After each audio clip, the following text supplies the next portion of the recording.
नवरात्रे चल रहे हैं। माँ जगत जननी जगदम्बा से प्रार्थना करा करो कि तू मेरे घर में एक बार जरूर आना। माँ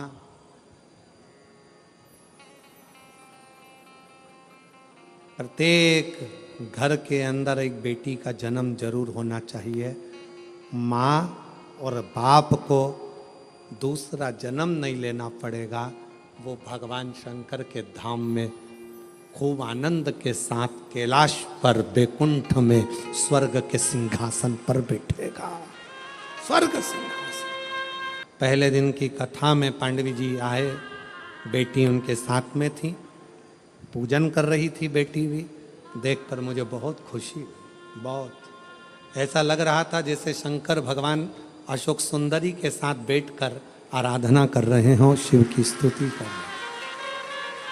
मैं पांडवी जी को इसका लिए धन्यवाद देता हूं। साधु का साधु प्रसन्न हुई।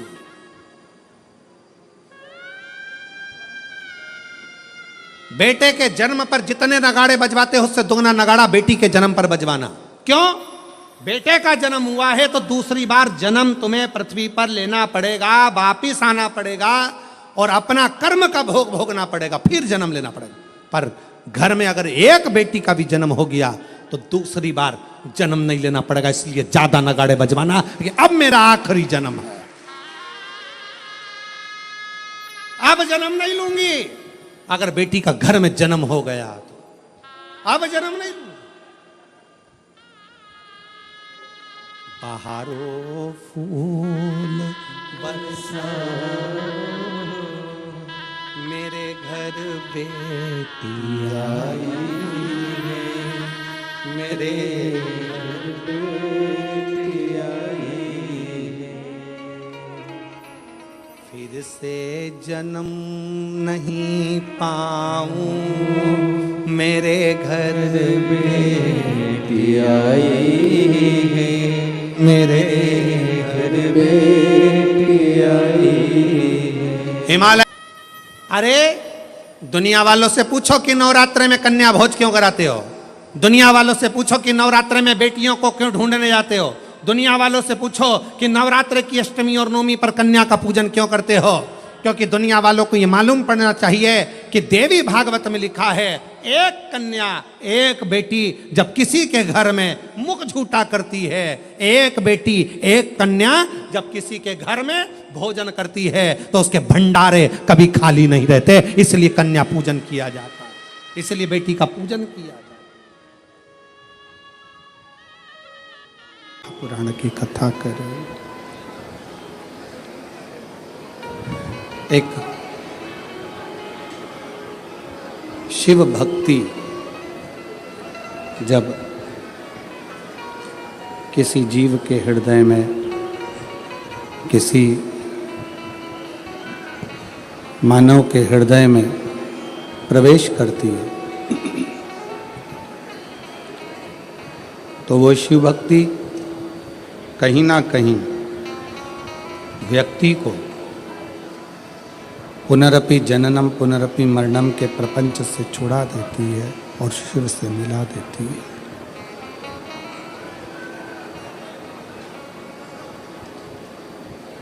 एक छोटी सी ही शिव भक्ति, एक क्षण की भी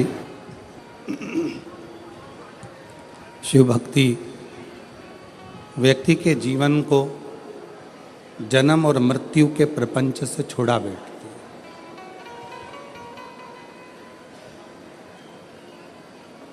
है। जगत गुरु शंकराचार्य जी ने भी अपनी वाणी में यही कहा कि भजन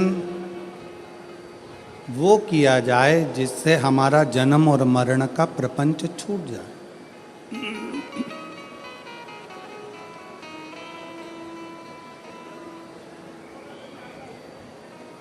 यदि जन्म और मरण के प्रपंच में हम लोग फंसे हुए हैं और उससे बाहर ही नहीं निकल रहे हैं, उससे निकल ही नहीं पा रहे हैं, तो फिर हमारा इस संसार में जन्म लेना, इस संसार में मृत्यु लोक में आना, इस संसार में जन्म लेना बेकार है।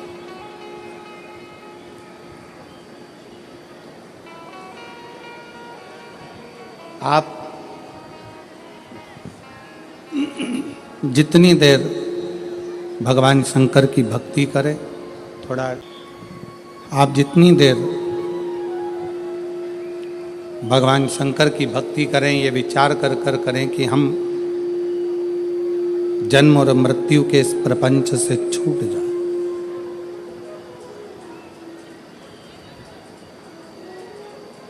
तिरासी लाख 99,999 योनियां काटने के बाद ये मानव की देह मिलती है।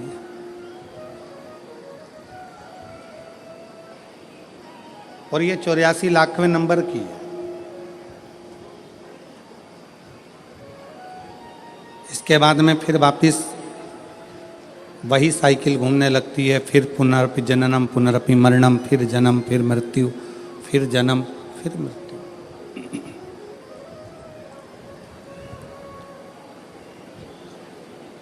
और कितनी बार जन्म लेंगे, कितनी बार हम मृत्यु लोक में, कितनी बार हम मृत्यु लोक में जन्म लेंगे, कितनी बार हम मरेंगे, फिर जन्म लेंगे, फिर मरेंगे, कितनी बार।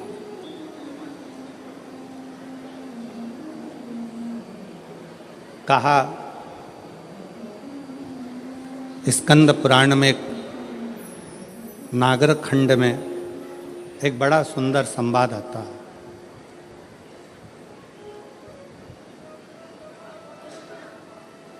कात्यायन ऋषि का।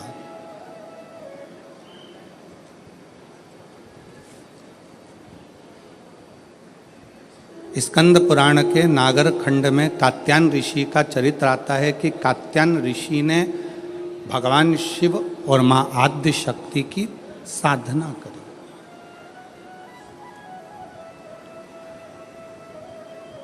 पूछा कि यह साधना करने का कारण क्या है, क्यों कर रहे हो, किस लिए। आप यदि कथा में जा रहे हो तो लोग आपसे पूछेंगे क्यों जा रहे हो, किस लिए, वहां क्यों जाना, किस लिए जाना, किस कारण। आप दवाई खा रहे हो तो लोग पूछेंगे दवाई किस लिए खा रहे हो, क्यों खा रहे हो, क्या कारण है, क्यों खाई है, किस लिए।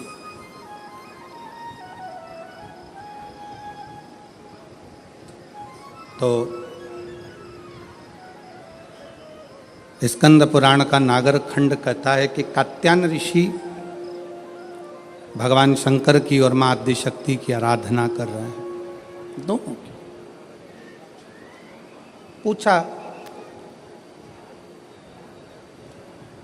देव ऋषि नारद ने आकर पूछा कि कात्यायन जी आप क्यों आराधना कर रहे हो, किस लिए।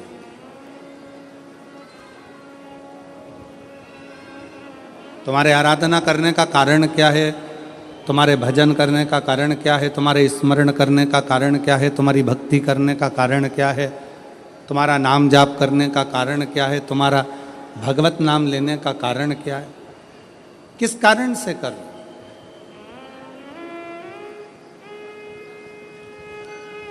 कात्यायन ऋषि बोले कि मैं बार बार जन्म ले रहा हूँ, फिर मर रहा हूँ, फिर जन्म ले रहा हूँ, फिर मर रहा हूँ, फिर मेरे प्राण छूट रहे हैं, फिर जन्म ले रहा हूँ। ऐसा करते करते मेरे ना जाने कितने कितने जन्म निकल गए, पर मेरी गति नहीं हो पाई।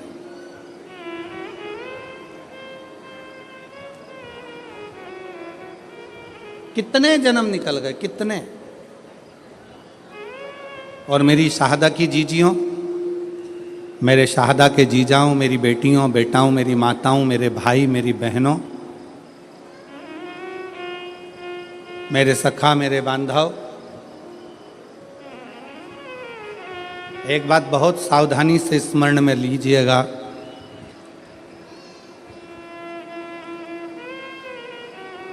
अगर आपके दिल में शिव महापुराण की कथा सुनने की उमंग, तुम्हारे दिल में भगवान शंकर की कथा सुनने का उत्साह तुम्हारे दिल में भगवान शंकर की कथा में पहुंचने की उमंग, उत्साह अगर तुम्हारे दिल में आया है तो समझ लेना कि अब हम बार बार जन्म नहीं लेंगे और बार बार मृत्यु के प्रपंच में नहीं पड़ेंगे। अब हमें शिव मिल गया, अब हमें शंकर मिल गया, अब हमें शिव की प्राप्ति हो गई।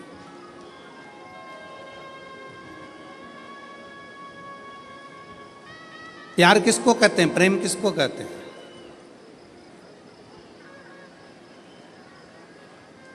प्रेम की परिभाषा क्या है? प्रेम किसको कहते हैं कि जिससे मिलने के लिए उत्साह बढ़ता जा, उमंग बढ़ती जा, दिल में तमन्ना, उत्साह, उमंग बढ़ती चली जा रही है। बस मिलन के लिए, उस परमात्मा से मिलने के लिए, उस परमात्मा के दर्शन के प्रति, उसकी कथा के प्रति, उसके भजन के प्रति, उसके मिलने के प्रति।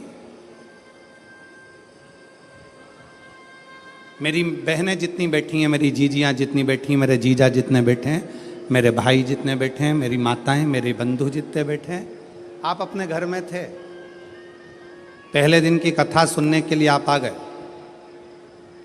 पहले दिन इतना भीड़ हो गया, इतना भीड़ हो गया, गाड़ी बहुत दूर खड़ी हो गई, धूप भी बहुत तेज, पैदल चल चल के आप अपनी गाड़ी तक पहुँचे, ट्रैफिक में फंस गए, घर पहुँच गए।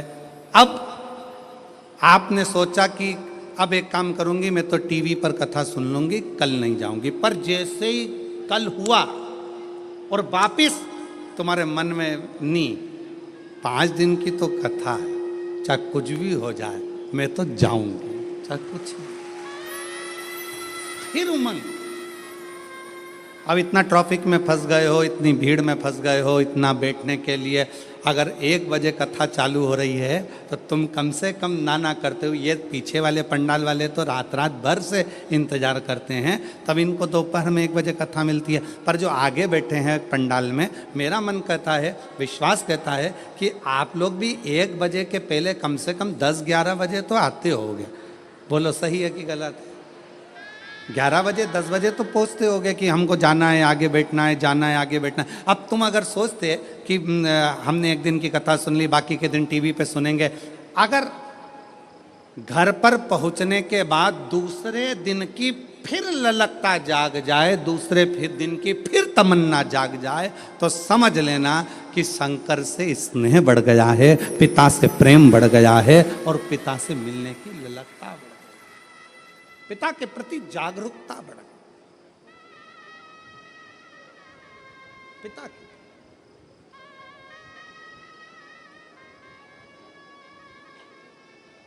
उससे मिलन की आस बढ़ गई, उससे मिलन की।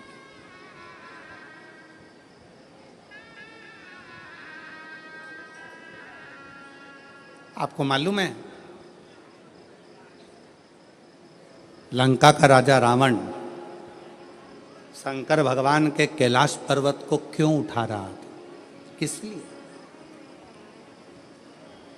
उसके रास्ते में जाने में दिक्कत हो रही थी, इसलिए। पुष्पक विमान पर बैठकर रावण जा रहा था और कैलाश के ऊपर से विमान उड़ नहीं पा रहा था, तो नीचे आकर खड़ा हो गया और गुस्से में उसने कैलाश पर्वत को उठाना प्रारंभ कर दिया। नहीं,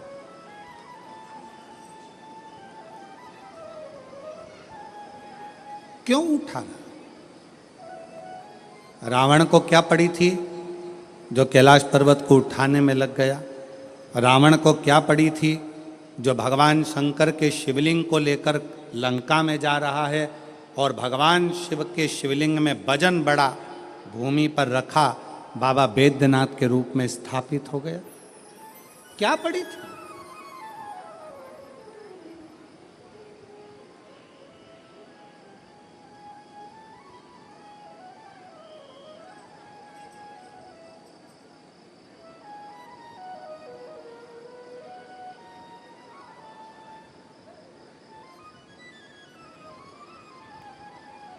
आक्रांताओं ने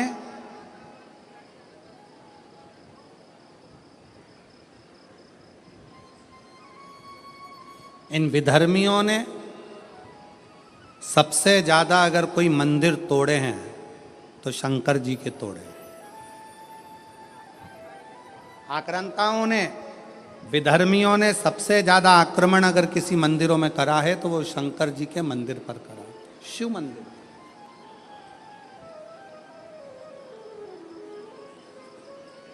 कभी विचार करिएगा, कभी स्मरण करिएगा आप, विचार करिएगा आप कि रावण में ऐसा क्या था कि रावण भगवान शंकर के कैलाश पर्वत को उठाने में लग गया, भगवान शंकर के शिवलिंग को ले जाने में लग गया। आखिर वो कैलाश पर्वत में, वो शिवलिंग में ऐसा क्या है जिसको वो उठाना चाहता है, जिसको वो उठा, क्या है?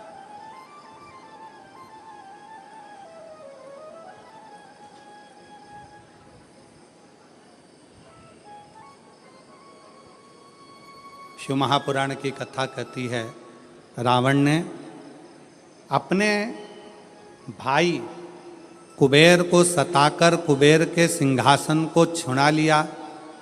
रावण ने अपने भाई कुबेर को सताकर उसका पुष्पक विमान भी ले लिया, पर रावण कुबेर का सिंहासन उठाकर ले गया। रावण कुबेर का पुष्पक विमान लेकर चले गया, पर रावण कुबेर के सिंहासन पर बैठ नहीं पाया। रावण कुबेर के सिंहासन पर, कुबेर की गादी पर बैठ नहीं सका, बैठ नहीं पाया।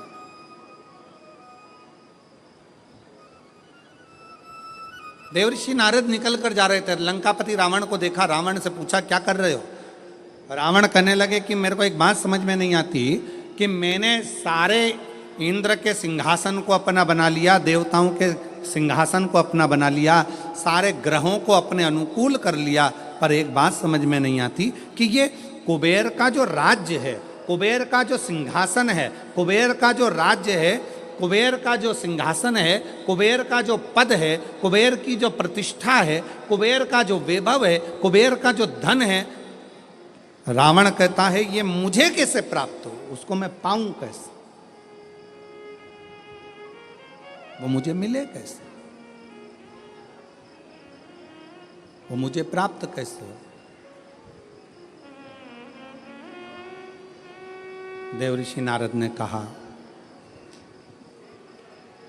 देवऋषि नारद बोले कि रावण, क्या तुमको मालूम है कि कुबेर की सत्ता, वैभव, लक्ष्मी, धन, संपदा कहाँ पर है? रावण ने पूछा, आप बताओ नारद जी की वो सत्ता, वो वैभव, वो पद, वो प्रतिष्ठा कहाँ है? देवऋषि नारद के मुख से निकल गया कि जो कैलाश पर्वत है, जिस पर्वत पर भगवान शंकर विराजमान होते हैं, उस पर्वत के ठीक नीचे कुबेर का पद, कुबेर की प्रतिष्ठा, कुबेर का वैभव, कुबेर की लक्ष्मी, कुबेर का धन, सब कैलाश पर्वत के नीचे।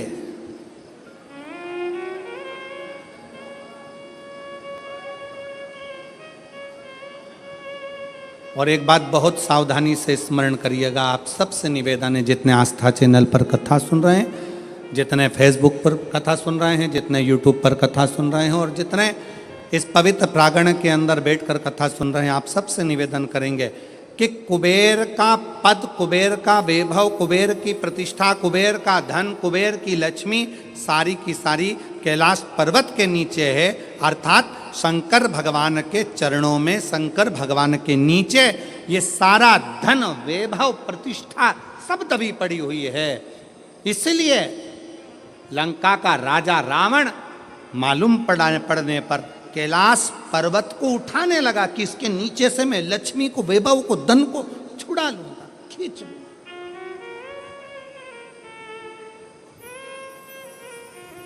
पर वो मिलता नहीं है, पर वो प्राप्त नहीं हुआ, पर वो मिला नहीं। फिर रावण ने विचार करा, रावण ने फिर विचार करा कि अगर ये कैलाश पर्वत नहीं उठ रहा तुम्हें समय आने पर लंका में शंकर भगवान को लेकर जाऊंगा। शिवलिंग लेकर जाने लगा तो भी वो शिवलिंग आखिरी में इतना बोझ हो गया, इतना वजन हो गया कि उसको भूमि पर रख दिया, ले जा नहीं सका। मेरी जीजियों, एक बात याद रखना, शंकर भगवान के चरणों में, भगवान शंकर के नीचे, भगवान शंकर के शिवलिंग के नीचे, भगवान शंकर के मंदिर में, शिवालय में, देवालय में, शिव महापुराण में, शंकर के चरणों में स्वयं वैभव, स्वयं लक्ष्मी, स्वयं धन, स्वयं प्रतिष्ठा सदा विराजमान रहती है। जब हम एक लोटा जल शंकर जी को चढ़ाते हैं, उस जल पर हाथ लगाकर थोड़ा सा जल उसमें से झेल कर लाते हैं, अपने घर के दरवाजे पर, दुकान पर, व्यापार पर, व्यवसाय पर, अपने वाहन पर जब हम वो जल छूटते हैं, उस जल को हम छिड़कते हैं, तो ये मान कर चलना कि आज नहीं तो कल एक ना एक दिन ऐसा आएगा कि भगवान के नीचे की चरण की वो लक्ष्मी तुम्हारे घर में प्रवेश जरूर करेगी और एक दिन तुम धनपति वैभवपति बनोगे।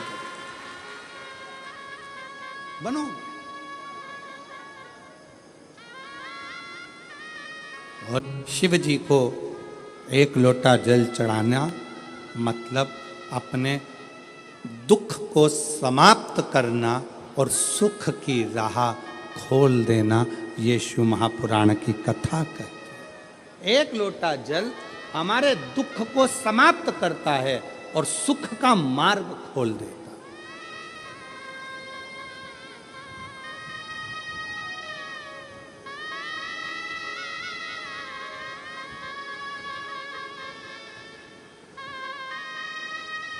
जितने लोग यहाँ आज लगभग 5 लाख से ऊपर शिव भक्त यहाँ पर बैठे हुए हैं। पंडालों की कैपेसिटी से ज़्यादा भरे पड़े, जितने अंदर उससे ज़्यादा बाहर अपना अपना चादर छाता लगा लगा कर लोग बैठे हुए हैं। कुछ गाड़ी के अंदर बैठकर कोई कहीं, कोई पेड़ों की छाँव में, कोई बिल्डिंगों की छाँव में, जहाँ तहाँ लोग बैठे।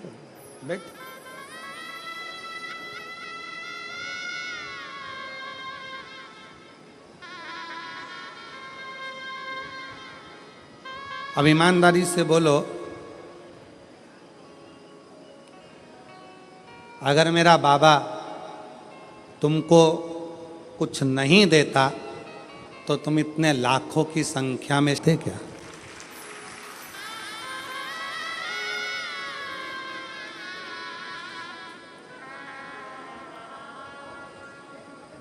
अगर भगवान भोलेनाथ नहीं देते तो यहाँ कौन आता? कौन आता? कृपा की ना होती जो आदत तुम्हारी, तो सुनी ही रहती अदालत तुम्हारी। जो गरीबों के दिल में जगह तुम ना पाते, तो किस दिल में होती इबादत तुम्हारी। ये तुम्हारी ही कृपा है, तुम्हारी।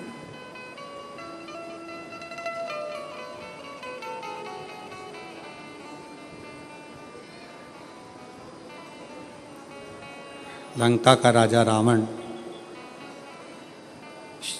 कैलाश पर्वत को उठा रहा है। क्यों?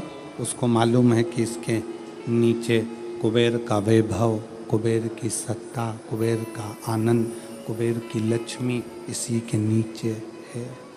उठा रहा।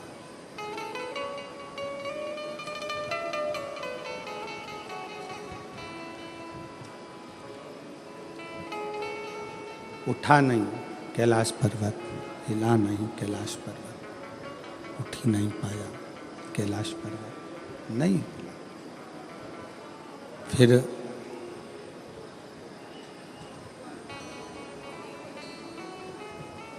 हार गया।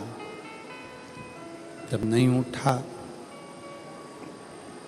हाथ दब गया, हार गया।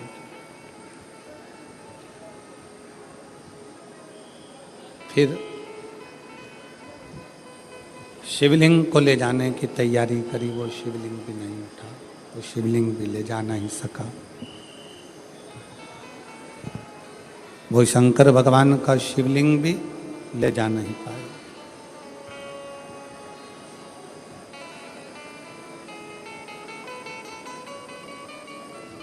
इन हाथों की रकीलें अगर गलत हैं, ज्योतिषाचार्य ने कह दिया कि ये रेखाएं तुम्हारी गड़बड़ हैं, ये रेखाएं गलत हैं, तो इन हाथों में जल का भरा हुआ एक लोटा पकड़ाओ, इस हाथों से शिव जी को जल चढ़ाना प्रारंभ करो, इन हाथों से शिव मंदिर में सफाई करना प्रारंभ करो। हाथों की रकीलें धीरे धीरे सुलझना प्रारंभ हो जाएगी और तुम्हारा जीवन श्रेष्ठ होता चलेगा, जीवन श्रेष्ठ होगा। ये भाग्य की रेखाओं में,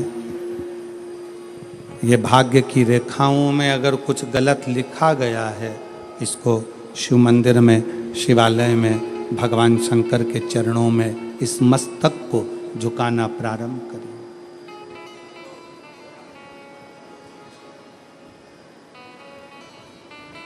सुलझना प्रारंभ।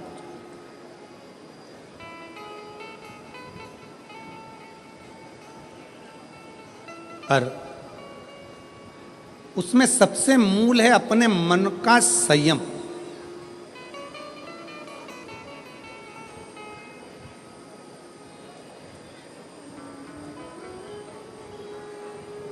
अपने मन का संयम। एक प्रश्न आपसे करेंगे, उत्तर दीजिएगा। एक तरफ शैतान है, राक्षस है, और दूसरी तरफ समुद्र है। आपसे कहा जाए कि इन दोनों में से एक को चुन लीजिए। एक तरफ समुद्र है, दूसरी तरफ राक्षस शैतान है, आप क्या चुनोगे? उत्तर दो। एक तरफ समुद्र है, एक तरफ राक्षस है, शैतान है, वो उधर से बढ़ रहा है, समुद्र की लहरें इधर से बढ़ रही है। आप दोनों में से क्या चुनना पसंद करोगे? क्योंकि इधर भी मरना है, उधर भी मरना है।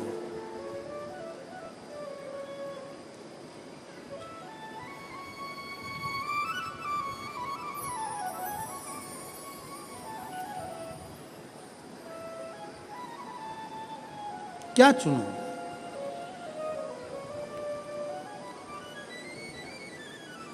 तो हो सकता है आप में से आधे लोग कहें कि हम समुद्र को चुन लेंगे,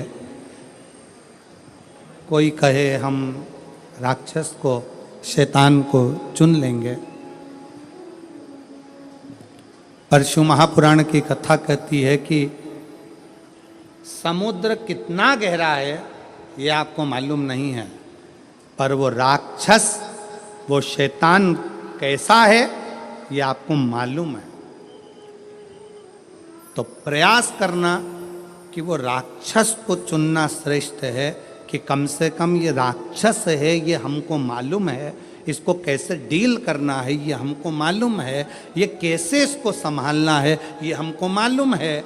हम उस राक्षस को छोड़कर अगर समुद्र के पास जाएंगे, दिख तो अच्छा रहा है, लहरें भी अच्छी लग रही है, पर यह कितना गहरा होगा और कितनी गहराई में ले जाएगा और कब समाप्त कर देगा पता नहीं चल पाएगा, पता नहीं चल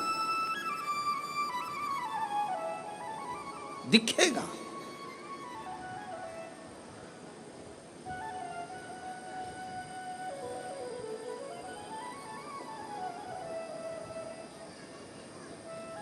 एक बहुत अच्छी कथा आती है। एक गांव का व्यक्ति अपना गांव छोड़ रहा है। क्यों? उसकी फैक्ट्री थी, बिक गई,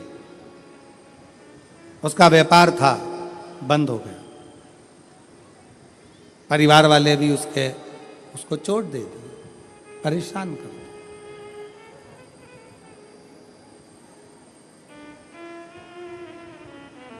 उसने प्लान बनाया कि अब मुझे इस गांव में नहीं रहना है, मुझे ये गांव छोड़ना है, मुझे गांव छोड़कर जाना है।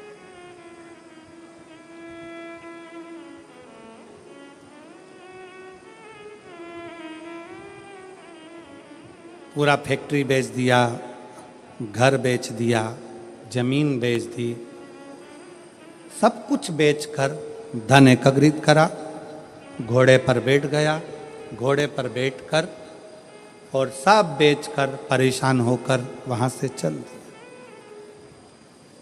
60 किलोमीटर दूर दूसरा गांव था, वहां पहुंच गया। गांव में जाकर देखा तो गांव के लोग आम के पेड़ के नीचे, पीपल के पेड़ के नीचे बैठे हुए हैं, बातचीत कर रहे हैं, सब आपस में बातें कर रहे थे।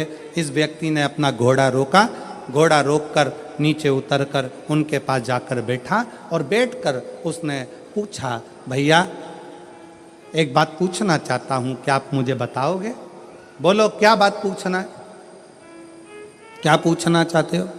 भैया ये बताओ यहां के लोग कैसे?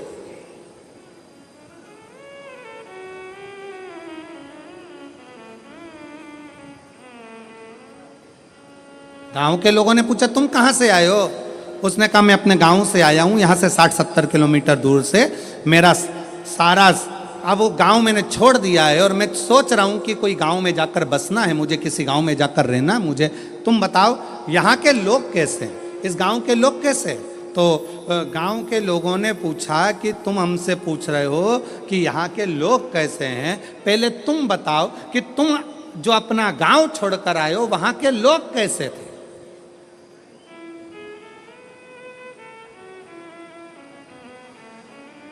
उस व्यक्ति ने कहा वहां हमारे गांव के लोग इतने दुष्ट, पक्के रावण, कंस की औलाद, इतने गंदे, इतने गंदे पूछो मती। झूठ, प्रपंच, बेईमानी, छल सब उसमें भरा हुआ। अच्छा हाँ, अब आप बताओ आपके गांव के लोग कैसे हैं? तो उन्होंने कहा भैया तुम जो बोल रहे हो बिल्कुल वैसे की वैसे ही हमारे गांव के लोग भी हैं। अब उसने मन में सोचा कि अपना गांव का सामान बेचकर आया और यहाँ के लोग भी ऐसे ही हैं, तो क्या मतलब यहाँ रहने से, और आगे बढ़ा।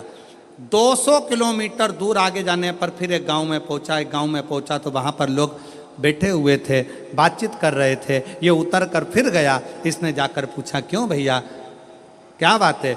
गांव के लोगों ने पूछा तुम कौन हो? मैं 200 किलोमीटर दूर मेरा गांव था, सब कुछ बेचकर मुझे बसना है, कोई अच्छा गांव ढूंढ रहा हूं।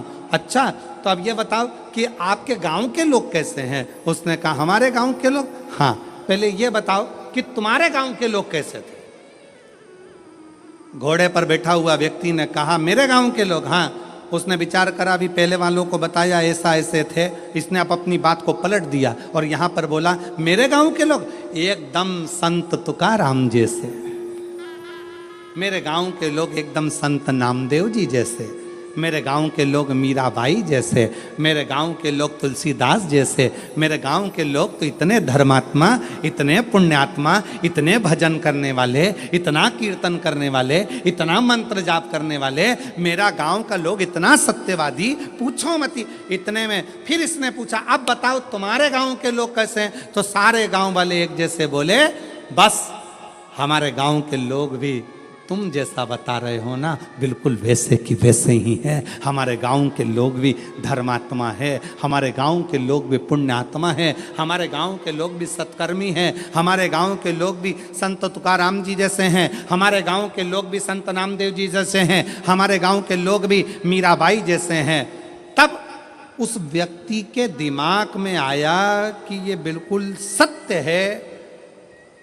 आप कितने भी गांव बदल लो, आप अपनी कितने भी घर बदल लो, आप अपने रिश्तेदार को छोड़कर दूसरे शहर में जाकर बस जाओ, तुम जैसे होगे वैसे ही दुनिया के लोग मिलेंगे।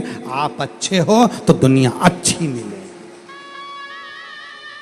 कितने बदलोगे?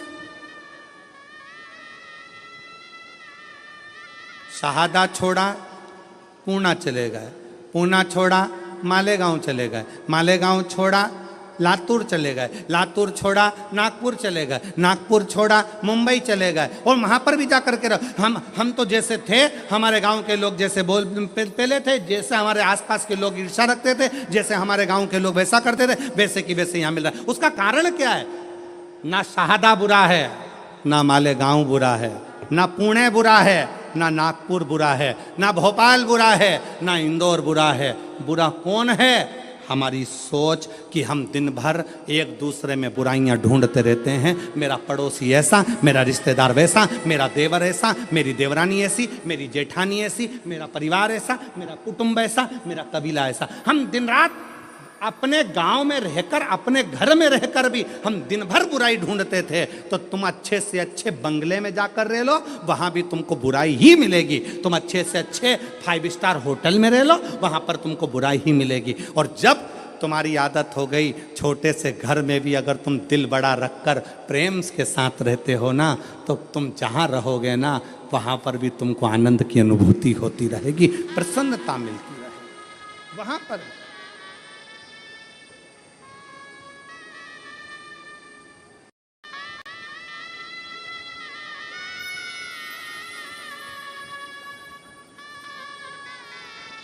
वो कहते ललिता परमेश्वर पाटोले, मैं नासिक महाराष्ट्र से हूँ, मेरा मोबाइल नंबर ये है। मेरा नाम ललिता परमेश्वर पाटोले, मैं नासिक महाराष्ट्र से हूँ, मेरा मोबाइल नंबर ये है। कहीं बैठी हों तो हाथ हिला सकती हैं, और अगर कहीं बैठी हों तो बेलपत्र लेने के लिए आ सकती हैं। बाबा, मेरे पति, पत्र को आप लोग एलईडी पर पढ़ सकते हैं, कहीं एलईडी है उन पर पत्र चल रहा है, एलईडी पर पत्र पढ़ सकते हैं। बाबा, मेरे पति आर्मी से रिटायर हैं, वे अब रिक्शा चलाते हैं और पढ़ाई भी करते हैं।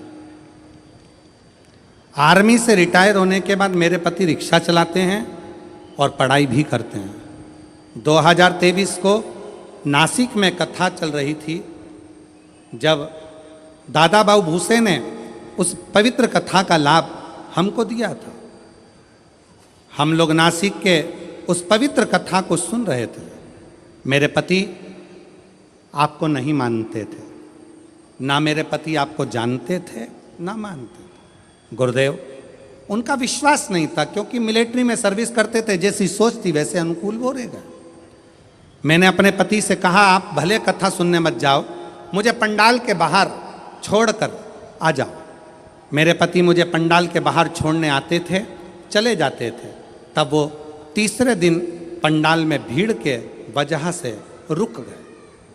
उन्होंने कहा, भीड़ ज़्यादा है, वापस लेने कैसे आऊँगा? तो उन्होंने गाड़ी खड़ी कर कर तीसरे दिन की कथा में पंडाल में ही रुक गए। पंडाल में रुके। उस दिन धूलिया से एक औरत पैदल आई थी, उसे देखकर मेरे पति के आंखों में आंसू आए। बाबा सबकी सुनता है। उसने उस स्त्री से पूछा, तुम पैदल चलकर धूलिया से नासिक आई हो, तुम्हें बाबा ने क्या दिया? उस महिला ने कहा, मैंने जो मांगा था मेरे भोलेनाथ ने दे दिया, इसलिए मैं पैदल चलकर नासिक तक आई हूँ। नासिक तक आई हूँ। मेरे पति को लगा मैं आर्मी से रिटायर हूँ, अब रिक्शा चलाता हूँ, पर मेरी कोई सरकारी नौकरी नहीं लग रही है, मेरे बेटे की भी नौकरी नहीं लग रही है। आज कथा का तीसरा दिन है। आज मैं पृथ्वी पर बैठकर, पंडाल में बैठकर बाबा से विनय करता हूँ, अगर कुबरेश्वर बाबा शंकर जी की कथा में अगर प्रबलता है तो वो मेरी भी नौकरी लगा दें और मेरे बेटे की भी लगा दें। गुरुदेव, बेटे का मेडिकल बार बार रुक रहा था, नासिक में उसका मेडिकल होने वाला था, और मेरे पति ने तीसरे दिन की कथा में बाबा से गुहार लगाई। लोग कहते हैं कि ये शिव महापुराण का पंडाल है। मेरे पति ने कहा, वो सियोर वाला महाराज इतना दमदारी से बोलता है, मतलब शिव पुराण की कथा में शंकर खुद कथा करता है, अगर उसके सामने बैठकर बोला जाए तो बाबा सुनता जरूर है। मेरे पति ने गुहार लगाई और बाबा से प्रार्थना कर कर मेरे पति कथा सुनकर आ गए। जब पूरी कथा हो गई, कथा सुनकर हम लोग घर आए। घर आने के बाद मेरे बेटा एक एग्ज़ाम दे रहा था। एग्ज़ाम का रिजल्ट जिस दिन हम घर पर आए शाम को, उसी दिन बेटे का शाम को फ़ोन आ गया कि पिताजी मेरा सिलेक्शन आर्मी में हो गया, बाबा की कृपा से मैं सिलेक्ट हो गया। गुरुदेव, आर्मी में तो सिलेक्ट हो गया। मेरे पति बोले एक बार सीहोर जाना है, वहाँ पर जाकर बाबा से अर्जी लगाना है। कथा सुनी, 15 दिन बाद सीहोर पहुँच गए। सीहोर में कंकर शंकर की पूजन कर कर कहा, बाबा तूने मेरे बेटे की तो नौकरी लगा दी, बस मैं बचा हूँ, आर्मी से रिटायर हुआ हूँ, रिक्शा चलाता हूँ, तू मेरी और नौकरी लगा दे। बाबा की ऐसी कृपा हुई कि बाबा की कृपा से आज ऐसी करुणा, सीहोर से आने के बाद 3 महीना भी पूरा नहीं हुआ और बाबा की कृपा से मेरा बॉम्बे के अंदर मेरा सिलेक्शन जेल के प्रहरी के रूप में हो गया और मैं बाबा को यहाँ प्रणाम करने के लिए आया हूँ। मेरे बेटे की भी फ़ोटो लगा रहा हूँ और मेरी भी फ़ोटो लगा रहा हूँ, दोनों की लगा रहा हूँ। अब बेटे की फ़ोटो देखो जिसका मिलिट्री में हुआ, और जेल प्रहरी के रूप में जिनका हुआ रिक्शा चलाते चलाते, उनकी भी फ़ोटो उन्होंने खुद की लगाई। एक बार जोरदार ताली बजाकर साथ देता है। एक लाइन कल कथा में कहा था, दुनिया की निगाह में ये केवल कथा का पंडाल है।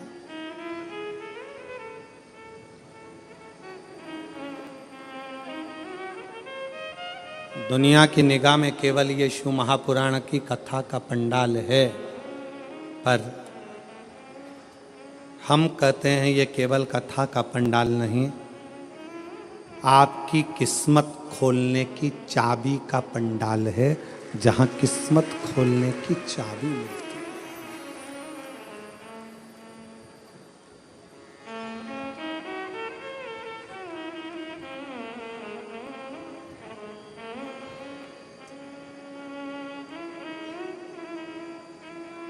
और मुझे तेरा ही सहारा मेरे भोले बाबा। शंकर भगवान के शिवलिंग के नीचे का स्थान कुबेर का होता है, शंकर भगवान के कैलाश के नीचे का स्थान कुबेर की लक्ष्मी का होता है।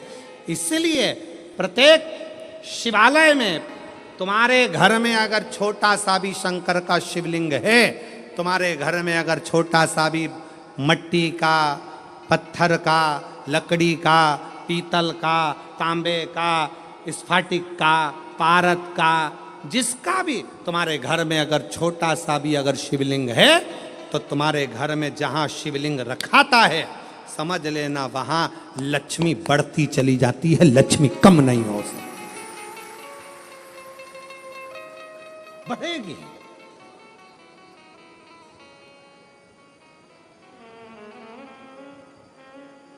बस 2 चीजों का स्मरण रखिए, एक अपने खानदान का, दूसरे अपने खान पान का।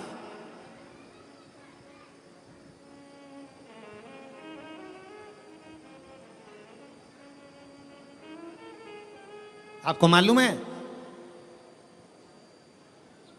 जब अंग्रेजों ने भारत पर हुकूमत करी है तो उन्होंने विचार करा सबसे पहले कि करा क्या जाए, भारत के लोगों को अपना गुलाम कैसे बनाया जाए। तो उन्होंने सबसे पहला प्रयास करा कि इनके खानदान मिटाए जाएं। जो राजसी खानदान थे, जितने जितने राजा हुआ करते थे, उन राजाओं के रजवाड़ों को, उन राजाओं के घरानों को तोड़ने का प्रयास किया गया। पहले खानदान तोड़े हैं, और जब राजाओं के खानदान नहीं टूट पाए, जब राजघराने नहीं टूट पाए, फिर इन्होंने खान पान तोड़ा। खान पान क्या? गलत तरह का भोजन विदेश से बुलाते थे और भारत के लोगों को वो गलत तरह का भोजन कराते थे।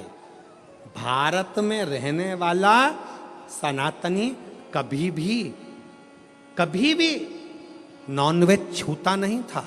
भारत में रहने वाला भारतीय सनातनी कभी भी मांस का सेवन नहीं करता था, गलत व्यसन का सेवन नहीं करता था। वो तो ये अंग्रेजों ने तुमको गुलाम बनाने के लिए जब खानदान नहीं तोड़ पाए तो खान पान को तोड़ा है, तुम्हारे खाने का तरीका बदल दिया, तुम्हें वेज से नॉन वेज बना दिया, तुम्हें ले जाकर गलत भोजन में लगा दिया। गलत भोज।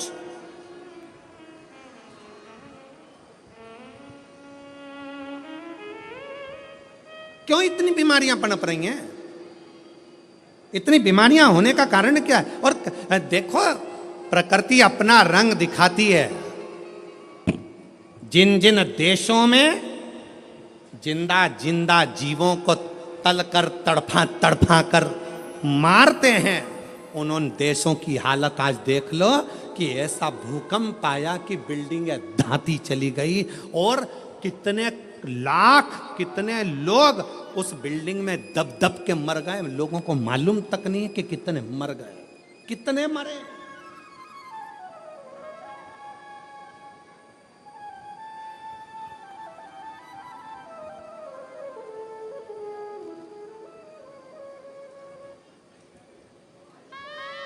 कितने।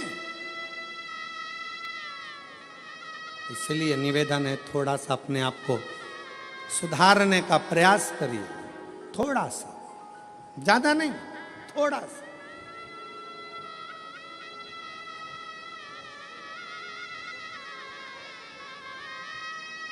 जो गलती हो गई, अभी तक जो गलती कर ली, उस गलती को अब छोड़ने का प्रयास करो। मदिरा के नशे में हो, मदिरा छोड़ने का प्रयास करो।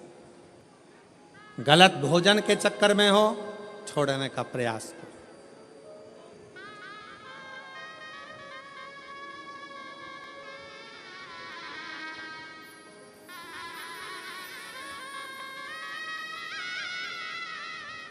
हम कहेंगे तो थोड़ा सा लोगों को बुरा लगेगा, पर सत्यता है, जब उम्र और कमर, उम्र और कमर जब 40 की हो जाए या 40 से पार हो जाए, तो भोजन मत बढ़ाओ, भजन बढ़ाओ, भोजन को कम करते जाओ।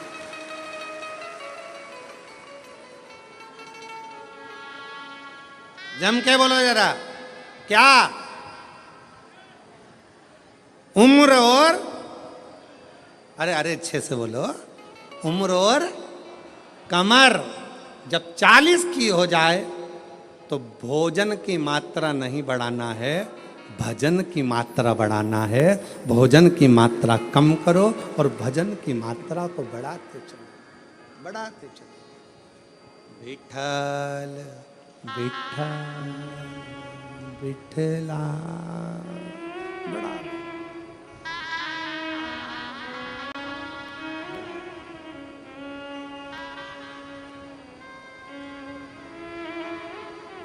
बढ़ाओ जितना बन सके। श्री शिवाय नमस्तुभ्यं,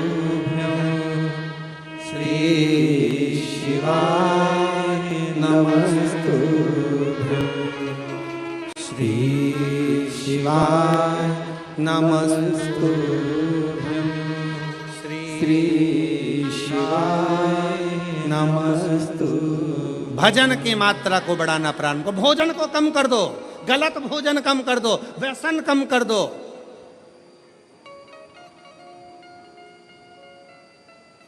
गलत विचार कम कर दो, गलत सोच कम कर दो।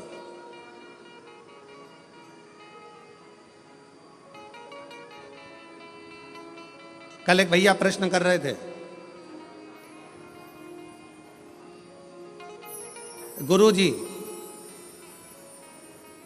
भगवान विष्णु अपने शरीर पे राख नहीं लगाते, राखोड़ी नहीं लगाते, भस्म नहीं लगाते। भगवान ब्रह्मा अपने शरीर पर राख नहीं लगाते, भस्म नहीं लगाते, राखोड़ी नहीं लगाते। इंद्र नहीं लगाते। 33 कोटि देवता कोई अपने शरीर पर राख नहीं लगाता, भस्म नहीं लगाता। केवल शंकर जी क्यों लगाते?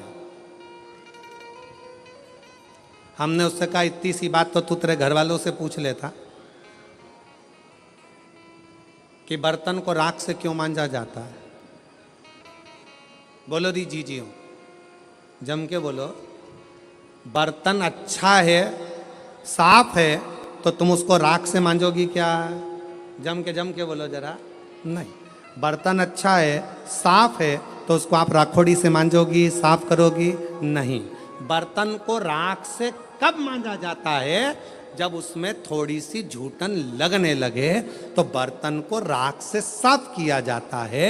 मेरे शंकर भगवान ने सबको प्रेरणा दी है कि लोभ, आसक्ति, तृष्णा, वासना और ये अपनों की झूठन जब अपने पर लगने लगे तो तन पर थोड़ी सी भस्म चढ़ा लेना चाहिए, तो ये झूठन दूर होती चली जाती है। ये झूठन दूर हो, ये संसार की झूठन है। ये लोभ, ये तृष्णा, ये आसक्ति, ये वासना, ये नाते, ये रिश्ते, ये कुटुंब, ये कबीले, ये वो झूठन है जो हमारे शरीर से लगती चली जाती है, लगती चली जाती है। इसको दूर करो।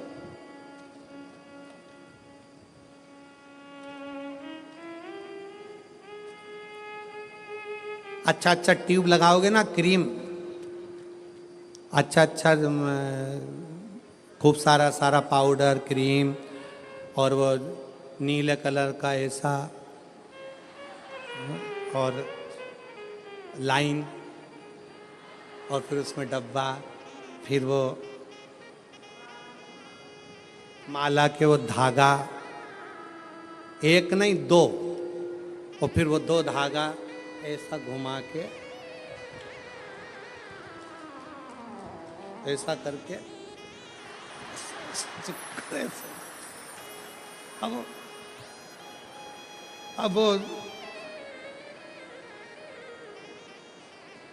अब तुमने जितना क्रीम लगाया है, तुमने जितना स्नो लगाया है, तुमने जितना पाउडर लगाया है, ईमानदारी से बोलो, इतना क्रीम पाउडर लगा के तो लोग तुम्हारे पास में आएंगे ही आएंगे। बोलो सही है कि गलत है? आएंगे। अगर शंकर भगवान तो पहले से ही इतने ब्यूटीफुल थे, पहले से इतने सुंदर थे, इतने सुंदर,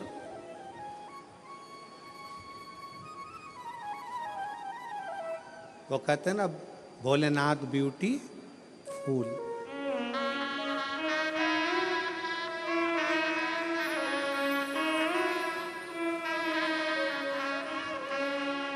सिर पे गंगा लेवे, कल्याण वो कर देवे, भोलेनाथ ब्यूटीफुल, जो नाम उसका लेवे, भोले जी दर्शन देवे, भोलेनाथ ब्यूटीफुल। जो नाम शिव का लेवे, कल्याण वो कर देवे, भोलेनाथ ब्यूटीफुल। इतने सुंदर तो शिव पहले से। और अगर भगवान शंकर मालूम पड़े और थोड़ा बहुत पेंटिंग पेंटिंग करके बैठ जाते तो ईमानदारी से बोलो 33 कोटि देवताओं के यहाँ जितनी देवियां हैं वो सब शंकर भगवान के चरणों के सम्मुख में बैठी रह जाती। सारी देवियां, सारी देवियां।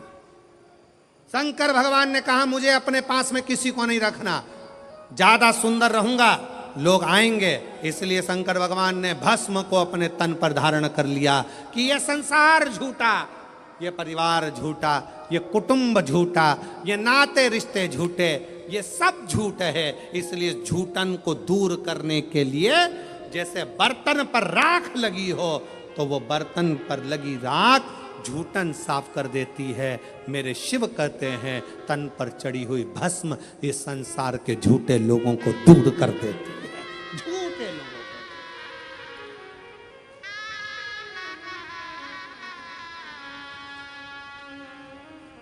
जो नाम शिव का ले कल्याण जी दर्शन देवे, भोलेनाथ ब्यूटीफुल।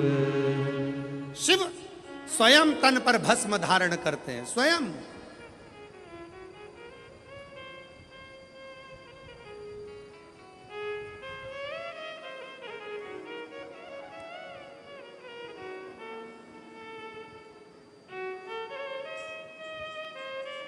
अगर कोई तुमसे कहे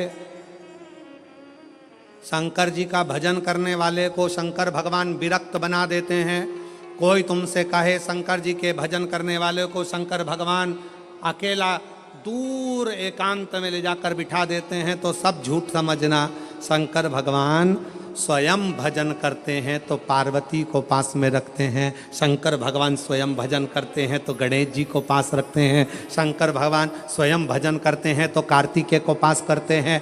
33 कोटि देवताओं में कोई एक देवता ऐसा बता दो जो अपनी पत्नी, अपने बच्चे, अपने रिश्ते, अपने नाते सबको साथ रखते हो। केवल एक शंकर भगवान हैं जो अपनी बहुओं को, रिद्धि सिद्धि को भी साथ रखते हैं, जो अपने पोते आमोद प्रमोद को साथ रखते हैं, जो अपनी बेटी अशोक सुंदरी को साथ रखते हैं, जो अपनी बेटी जया, विषहरा, शामरी, बारी, दौतली देव उसको साथ रखते हैं। कोई एक देवता बता दो जो अपने पूरे रिश्तेदार के साथ अपने मंदिर में रहता हो। केवल एक शंकर भगवान जो अपने रिश्तेदार तो रिश्तेदार, नंदी को भी अपने मंदिर में जगह देकर रखते हैं कि तू मेरे साथ में।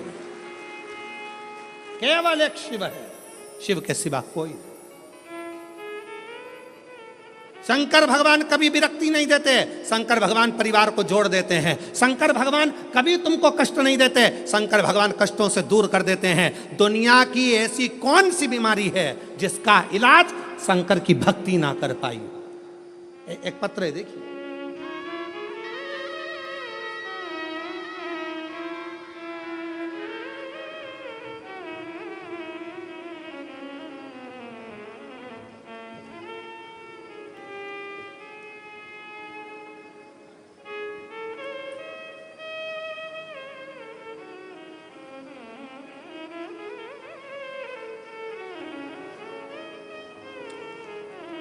मेरा नाम गायत्री केशव केदारे है। मेरा मोबाइल नंबर ये है, गांव तेमबाहरा, अकोला, महाराष्ट्र की रहने वाली हूँ। कहीं हो, बैठी हो तो हाथ हिला सकती हैं और बैठी हो तो बेलपत्र लेने के लिए आ सकती हैं। गायत्री केशव कन्हारे, मोबाइल नंबर ये, तुम्हारा गांव अकोला, महाराष्ट्र। मैं श्री शिवाय नमस्तुभ्यम। मेरा नाम गायत्री केशव केदारे है। 2019 से परीक्षा दे रही हूं एमपीएससी की तैयारी कर रही हूं, पर मेरा सिलेक्शन नहीं हो रहा। तब पहली बार अपने रिश्तेदारों के कहने पर मैंने टीवी पर आपके बारे में सुना और मैंने शंकर जी की 1 लोटा जल चढ़ाना प्रारंभ किया। रोज मंदिर जाती, बाबा को जल चढ़ाती, रोज जल चढ़ा कर आती।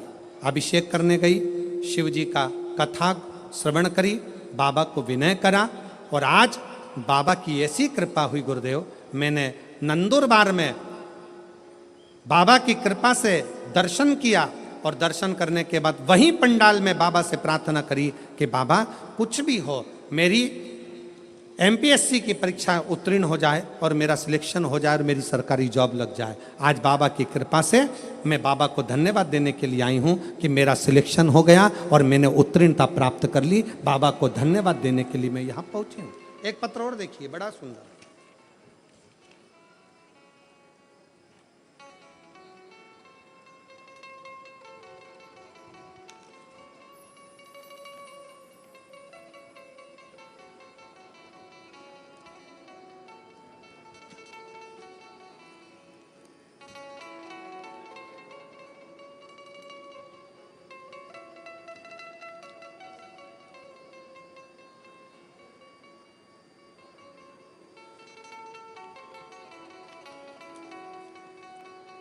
मेरा नाम मंगला मणिलाल चौधरी है।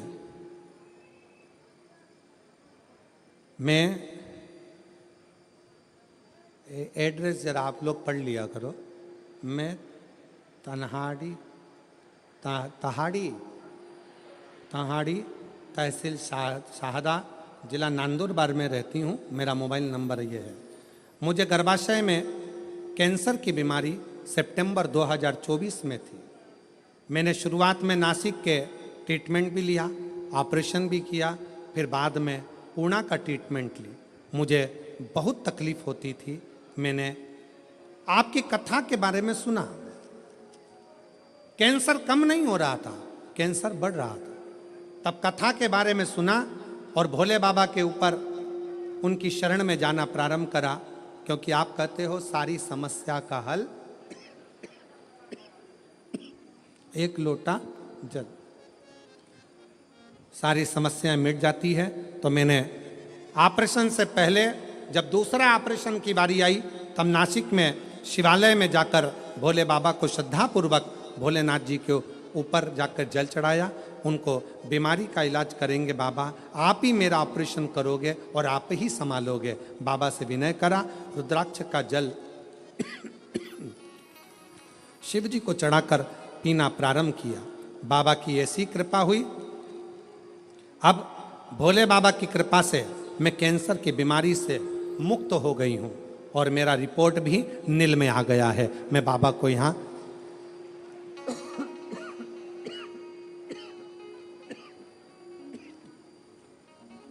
बाबा को मैं यहाँ धन्यवाद देने के लिए आई, बाबा को मैं यहाँ धन्यवाद देने के लिए आई हूँ। कहीं बैठी हो तो एक बेलपत्र लेने के लिए आ सकती हैं। शिव की भक्ति किसको कहते हैं? भगवान शंकर का गुणगान किसको कहते हैं? शिव का स्मरण किसको?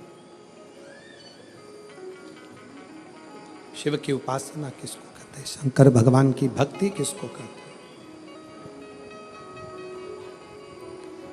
शिवाराधना किसको कहते हैं?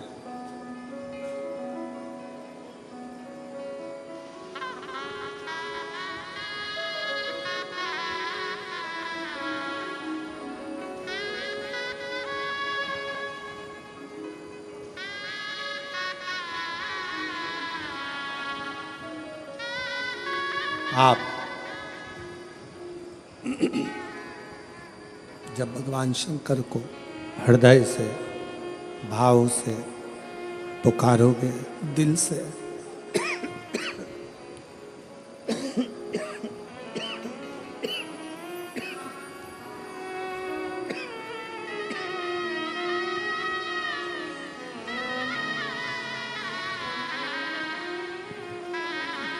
आप जब भगवान शंकर को दिल से भाव से पुकारोगे, शिव स्वीकार करेगा, शंकर स्वीकार करेगा। केवल एक विश्वास के साथ, एक भरोसे के साथ, एक दृढ़ता के साथ शिव की स्तुति करिए, शंकर के भजन करिए, शंकर का स्मरण करिए।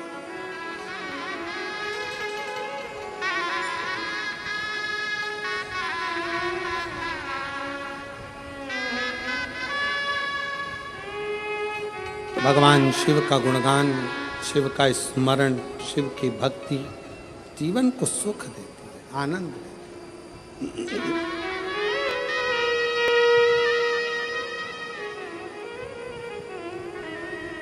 कोई कहे आपसे कि शंकर भगवान विरक्ति दे देते हैं, नहीं, शिव तोड़ते नहीं हैं, शिव जोड़ते हैं, जोड़ते हैं।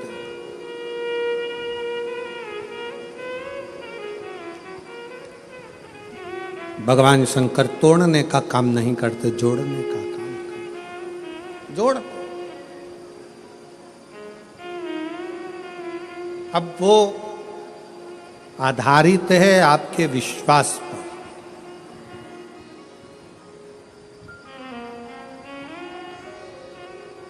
वो आधारित है आपके भरोसे पर, वो आधारित है आपकी दृढ़ता पर।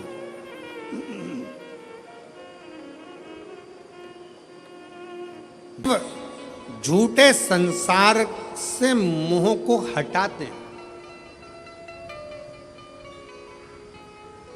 कोई ने कहा शंकर भगवान विरक्ति देते, किससे विरक्ति? सावधान होकर सुनिएगा जरा, किससे विरक्ति? शंकर भगवान आपको किससे दूर करेंगे? जो आपका अहित चाहता, जो दिखने में तो आपके करीब में होगा, जो दिखने में तो आपके नजदीक में होगा, दिखने में तो आपसे प्रेम स्नेह की वाणी बोलेगा, बात करेगा, पर अंदर ही अंदर वो आपसे ईर्ष्या कर रहा होगा। ऐसे ईर्ष्या करने वाले से मेरा शिव तुम्हें दूर करता चलेगा। आ जाओ, दूर।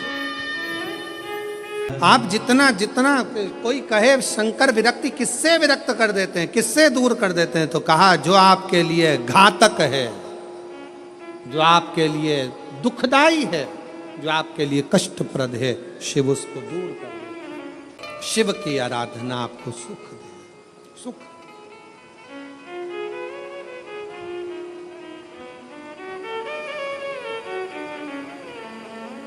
इसलिए भाव से, दिल से, कब से खड़े हैं झोली पसार, क्यों ना सुने तू मेरी पुकार।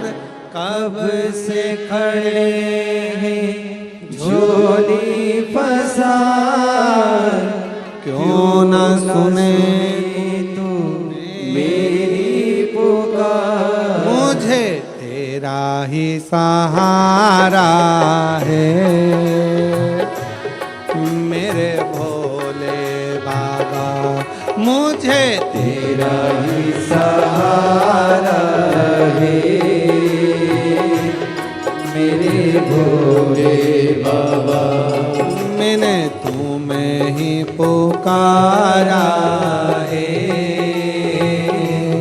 मेरे भोले बाबा, मैंने तुम्हें ही पुकारा है, मेरे भोले बाबा। कब से खड़े हैं झोली पसार, क्यों ना सुने तू मेरी पुकार। कब से खड़े हैं झोली पसार, क्यों ना सुने तू मेरी पुकार। ओ कब से खड़े हैं झोली पसार, क्यों ना सुने तू मेरी पुकार। कब से खड़े हैं झोली पसार। प्रेशर बोलो, प्रेशर गाने वालों का भी, इसका भी। मेरी पुकार, मुझे तेरा ही सहारा है, मेरे भोले बाबा, मुझे तेरा ही सहारा है, मेरे भोले बाबा। दोनों हाथों से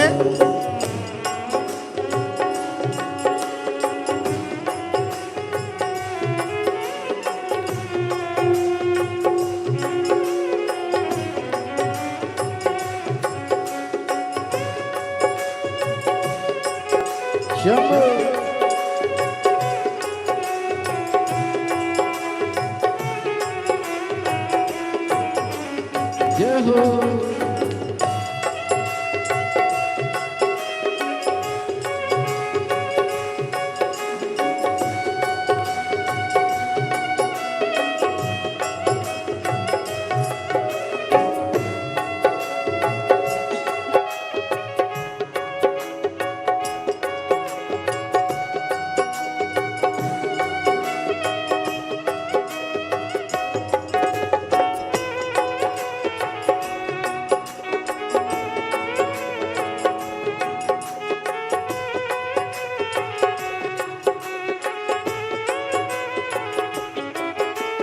देख लो लगी है आज मंदिर में ये भीड़ भारी।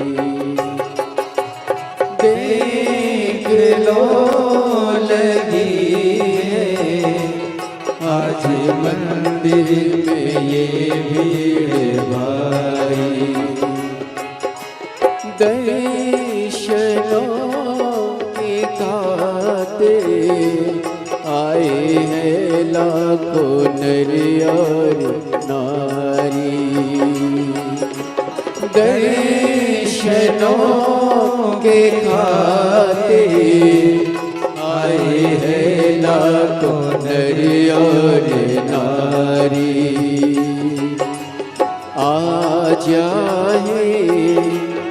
भोले बाबा आ जाए, भोले बाबा तीनों ने पुकारा है,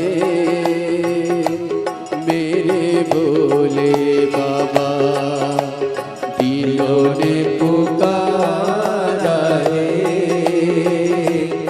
मेरे भोले बाबा।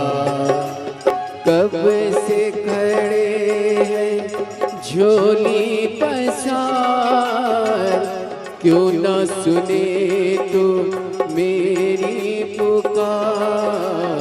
कब से खड़े झोली पसार, क्यों न सुने तो मेरी पुकार। तेरा ही सहारा है, मेरे भोले बाबा तेरा ही सहारा है, मेरे भोले बाबा।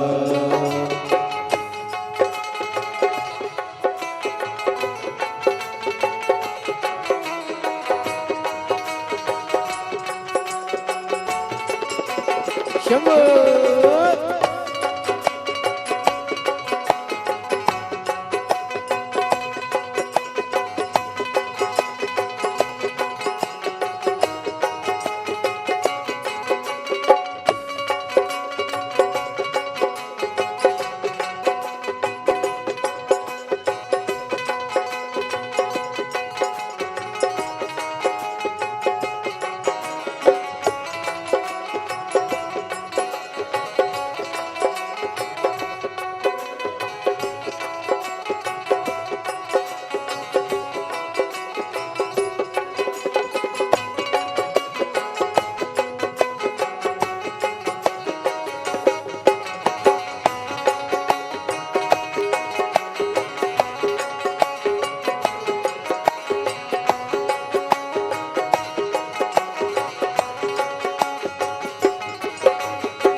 गम जमाने का हम लेके आए, जिंदगी से हारे गम जमाने का हम लेके आए। तू बता जहाँ में लोग अपने हुए क्यों पराए।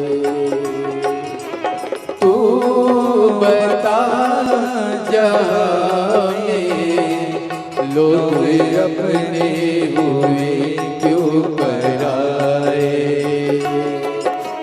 तेरे सिवा दुनिया में, तेरे सिवा दुनिया में कोई ना हमारा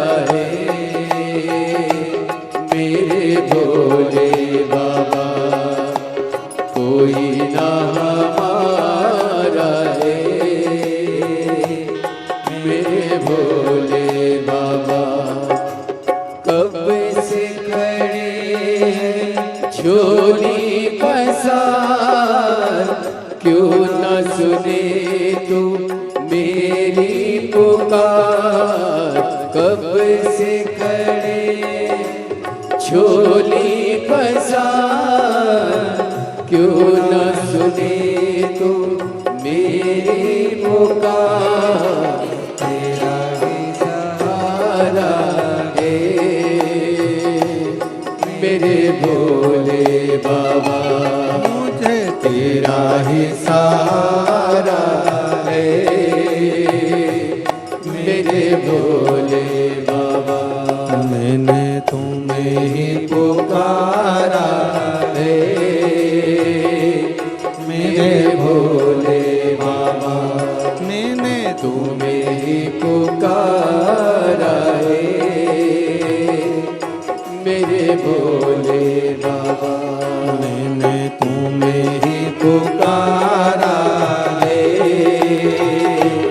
मेरे भोले बाबा, मैंने तुम्हें ही पुकारा है मेरे भोले बाबा।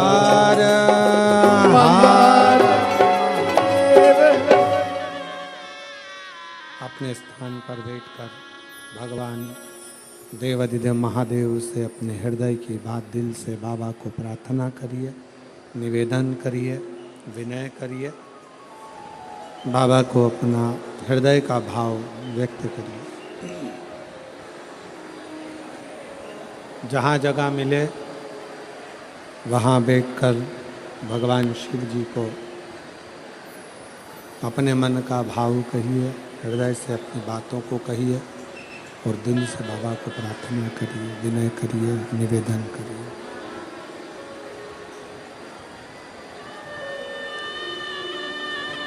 सब लोग साथ में बोलेंगे, साथ में प्रार्थना करेंगे, साथ में विनय करेंगे, साथ में निवेदन करेंगे। बाबा को विनती करें, साथ में विनय।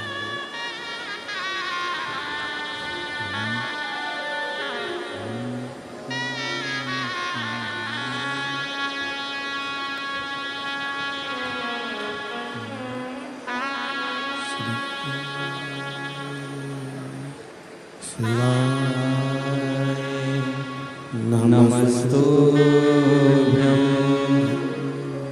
श्री शिवाय। नमस्तुभ्यं श्री शिवाय। नमस्तुभ्यं श्री शिवाय। नमस्तुभ्यं श्री शिवाय। नमस्तुभ्यं भोला सब दुख काटो मारा। ओम भोला सब दुख काटो मारा। शिव शंकर जपो तेरी माला, भोले बाबा जपो तेरी माला। भोला सब दुख काटो मारा। ओ भोला सब दुख काटो मारा। शिव मंगल मंगलकारी, देश है मंगल मंगलकारी। शमशाने वासी हमारा, शमशाने वासी हमारा। ओ भोला सब दुख काटो मारा। ओ भोला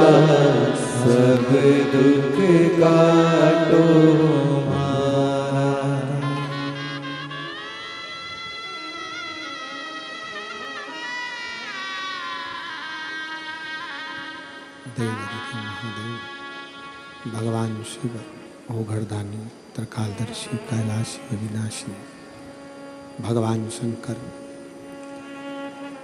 की कथा कह रही है, शिव महापुराण वर्णन कर रही है।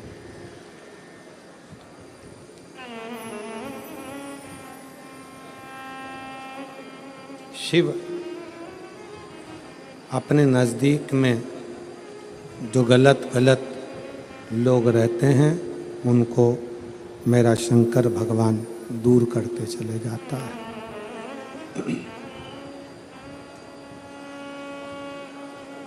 कात्यायन ऋषि शिव और पार्वती की तप साधना कर रहे हैं। स्कंद पुराण का नागरखंड कहता है, स्कंद पुराण का नागरखंड कह रहा है शंकर पार्वती की तप साधना स्वयं कात्यायन ऋषि कर रहे हैं। और शिव पार्वती की तप साधना कात्यायन ऋषि ने जब करी,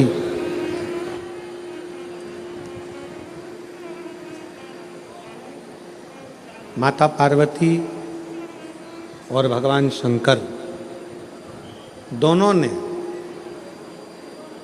कात्यायन ऋषि को दर्शन दिया।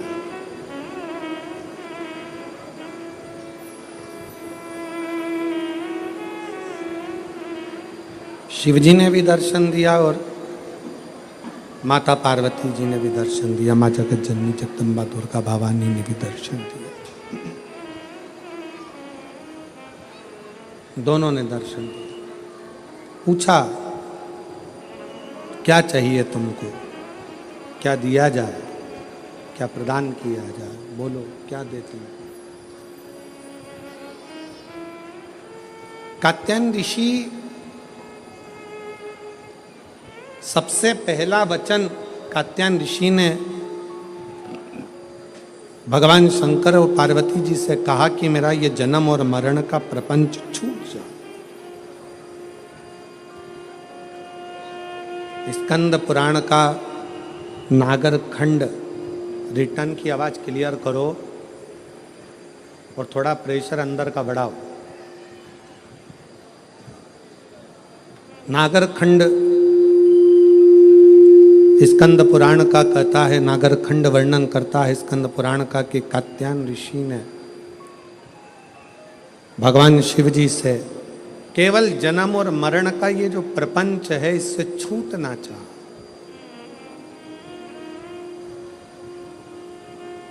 इससे मुक्ति कैसे मिले, इस जन्म और मरण के प्रपंच से हम छूट कैसे जाए,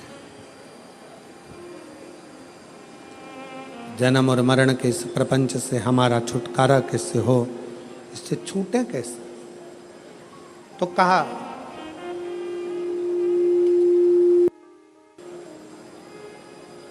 जब किसी व्यक्ति के घर में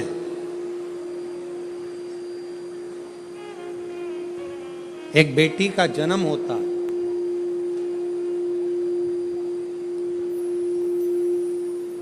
और बेटी की किलकारी, बेटी के पाँव की खनक, बेटी के किलकारी पाँव की खनक, बेटी के चरण जब किसी के घर के अंदर आते हैं और यदि शिव कृपा से, भगवान की करुणा से, भगवान की दया से माता पिता उस बेटी की परवरिश कर कर उसका कन्यादान अगर कर देते हैं तो उस माता पिता का भी अगला जन्म नहीं होता, वो इस जन्म और मृत्यु के प्रपंच से छूट गए। अब इससे सरल क्या हो सकता है, जरा विचार करिएगा जरा।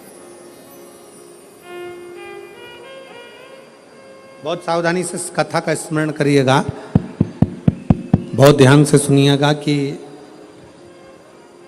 बड़े बड़े तपस्वी तप करने जा रहे हैं, साधना वाले साधना करने जा रहे हैं, उपासना वाले उपासना करने जा रहे हैं, व्रत वालों ने व्रत रखा, साधना वालों ने साधना करी, तपस्या वालों ने तपस्या करी, और कंदराओं में बैठकर कोई संत बन गया, कोई साधु बन गया, कोई तपस्वी बन गया, कोई साधक बन गया, कोई उपासक बन गया।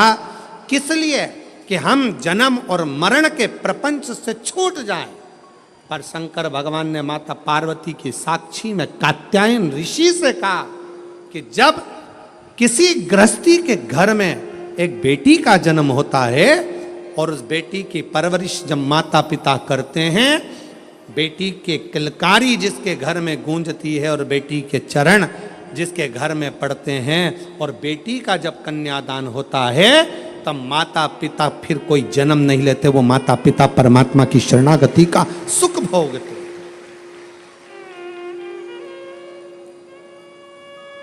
अब इसमें सबसे ज्यादा जरूरी चीज कौन सी है?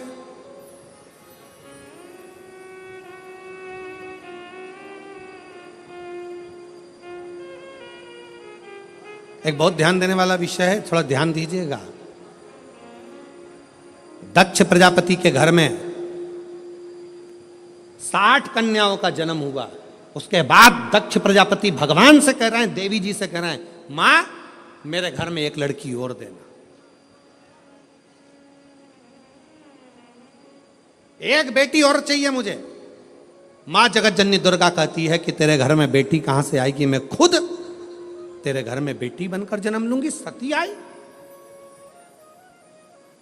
दक्ष प्रजापति ने शंकर जी का अपमान करा, दक्ष प्रजापति ने देवताओं का अपमान करा, दक्ष प्रजापति ने अपशब्द कहे, दक्ष प्रजापति ने गाली दी, दक्ष प्रजापति ने ताना दिया, दक्ष प्रजापति ने आड़ा टेढ़ा बहुत सारी बातें कही। अब दक्ष प्रजापति को तो नरक जाना था, दक्ष प्रजापति को तो नरक भोगना था।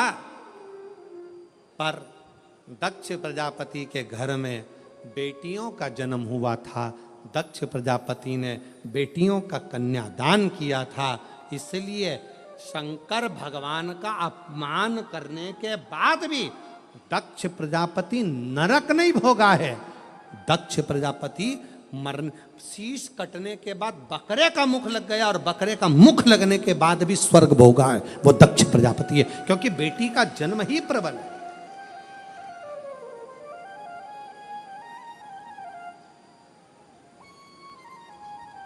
महाराज, सुखी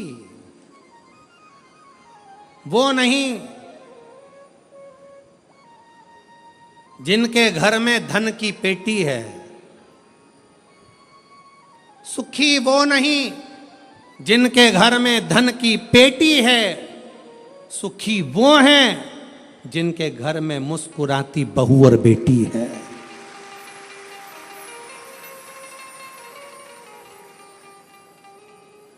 जिनके घर की बहुओं के चेहरे पर प्रसन्नता हो, जिनके घर की बेटियों के चेहरे पर मुस्कुराहट हो, समझ लेना कि उस घर में भले धन ना हो, पर वो शंकर की कृपा उसके घर में सदा बनी हुई है, सदा। राज के घर में जब पार्वती जी का जन्म हुआ, कहते हैं दुनिया के यहाँ पर जन्मदिन की पार्टी एक दिन की होती हो, दुनिया के यहाँ जन्मदिन की पार्टी 2 दिन की होती हो, 2 महीने की होती हो, 4 महीने की होती हो, हर साल जन्मदिन पे होती हो। हिमालय राज के यहाँ जब तक पार्वती जी का कन्यादान नहीं हो गया, तब तक रोज पार्वती जी के जन्म का उत्सव मनता था, प्रतिदिन प्रतिदिन।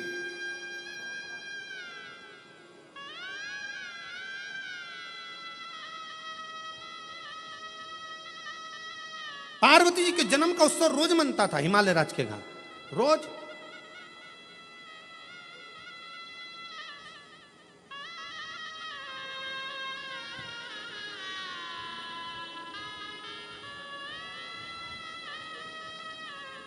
एक दिन इंद्र के मन में आया और इंद्र ने जाकर पूछ लिया हिमालय राज से, इतनी प्रसन्नता क्यों है?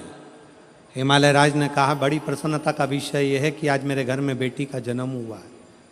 तो बेटी तो तुम्हारी 7 वर्ष की हो गई, जन्मदिन तो जब जन्म हुआ था तब मनाना था, तुम तो रोज जन्मदिन मनाते हो बेटी का, रोज जन्मदिन प्रतिदिन।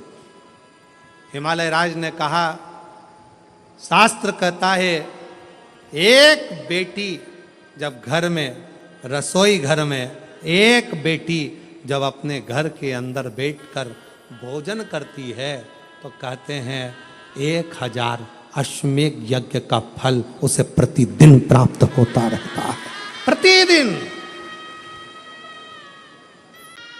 और आज के जमाने में लोग मंदिर में जाकर भगवान से कहते हैं, भगवान, ओ भगवान, हमारे घर में एक बेटा दे दो, एक बेटा। और बाजू में खड़ी हुई लक्ष्मी जी नारायण जी से बाजू में खसक के बोलती है, कितना मूर्ख है, बेटा मांग रहा है। और रोज मंदिर में आकर कहती, लक्ष्मी दे दो। और बहू को चाहिए क्या? जम के बोलो बेटा। और रोज मांगती क्या है? बोलो लक्ष्मी। तो एक काम कर, बेटा दे दो, लक्ष्मी मत देना, लक्ष्मी मत देना। अब अपन भी देखें कि बेटे से काम चल जाए क्या। और मालूम पड़े बेटा हो गया 32 साल का, माँ के पूरे बाल सफेद उड़ गए, सफेद। उनसे पूछो काय का टेंशन? इसको कोई लक्ष्मी नहीं मिल रही है, इसकी शादी कर, इसको कोई मिल रही, इसकी शादी कर। लक्ष्मी जी से कहा, आप जाओ ना, इसके घर में शादी करना है बेटे की, कोई लक्ष्मी। तो इसने मांगा ही था कि मेरे को बेटा दे दो, बेटा दे दो। लक्ष्मी नहीं मांगी थी, बेटा मांगा था। तो कोई तो इसके घर में शादी करेगा। तो कहाँ करेगी, आएगी।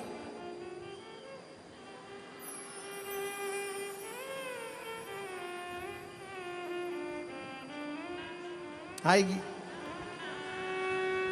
पावागढ़ वाली आएगी।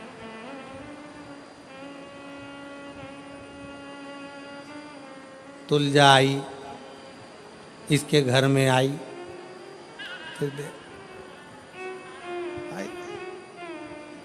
फिर सवेरे शाम सास रोज आरती गाएगी।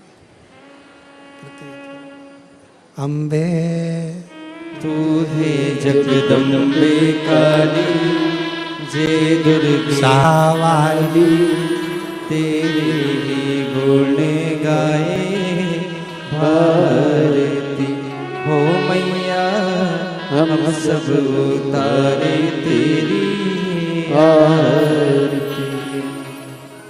तेरे घर के सास ससुर पे बीड़ पड़ गई बड़ी है भारी, पति देव पर ऐसे टूटे जैसे सिंह सवारी। अरियो बच्चों को धोने वाली, सुबह शाम चिल्लाने वाली। क्यों चिल्ला चोट करे? देखे फिर कहा, ये रोती। अरे मांगा क्या था? अरे खुश होना है। जितने लोग शिव महापुराण की कथा को श्रवण कर रहे हो, तुम्हारे घर में बेटी ने जन्म लिया है, तो खूब नगाड़े बजाकर खुश होना। अगला जन्म नहीं, अगला जन्म शिव के चरण में होगा, शंकर के चरण। छूट गए जन्म और मरण के प्रपंच से, छूट गए।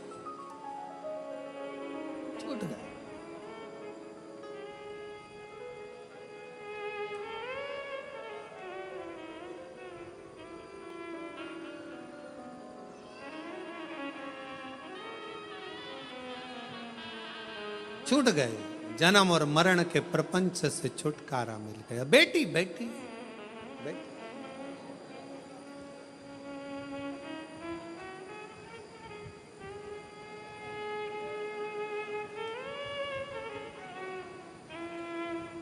शिव पुराण कर रही है, भगवान शंकर का चरित्र कर रहा है।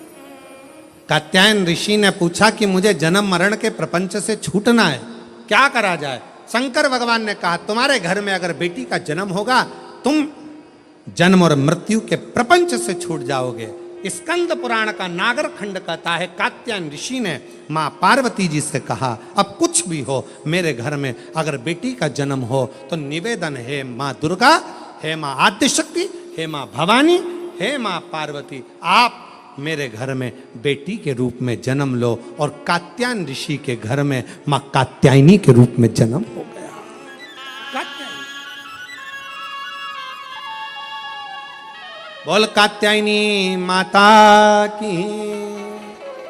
कात्यायन ऋषि के यहाँ कात्यायनी माता का जन्म हो गया, कात्यायनी माता का प्रागट्य हो गया, कात्यायनी माता की स्मरणता, कात्यायनी माता का भजन, कात्यायनी माता की कीर्ति। कात्यायनी माता बाल्य अवस्था से ही भगवान शिव की आराधना में लीन रहती है।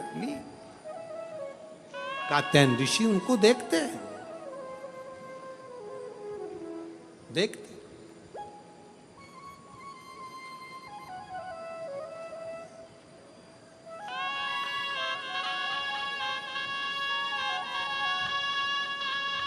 और जब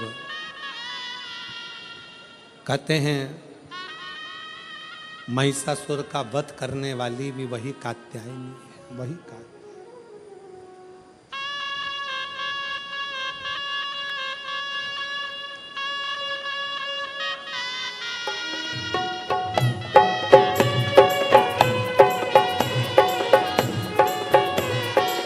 बैठे बैठे दोनों हाथों से ताली सेवा देते हुए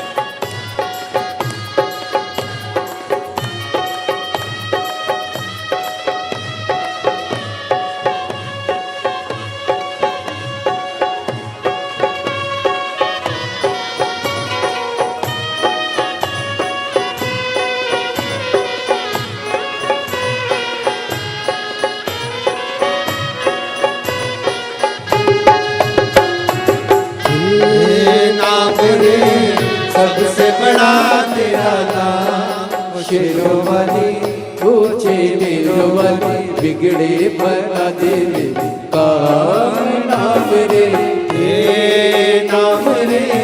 सबसे बड़ा तेरा नाम, ओ शेरों वाली दोनों हाथों से ऊंचे नीरों वाली, बिगड़े बना दे मेरे काम नाम रे।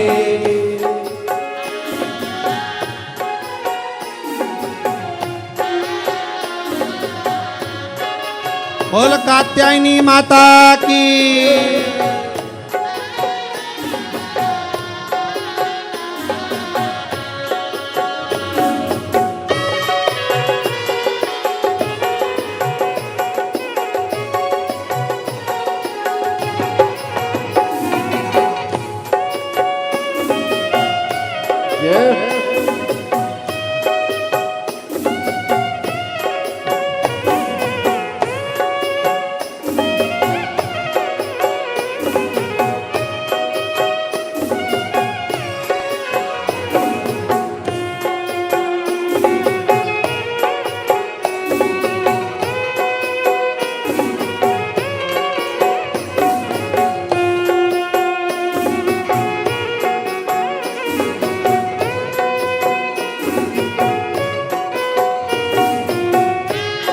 कठिन पले ऐसी घड़ी है, विपदा आने पड़ी है, तू ही दिखा बे रास्ता, ये दुनिया रास्ता रोके खड़ी।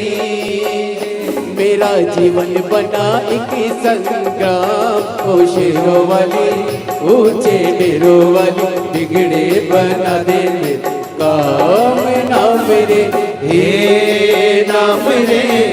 सबसे बड़ा तेरा नाम, ओ शेरों वाली ऊंचे डेरों वाली, बिगड़े बना दे मेरे काम नाम रे।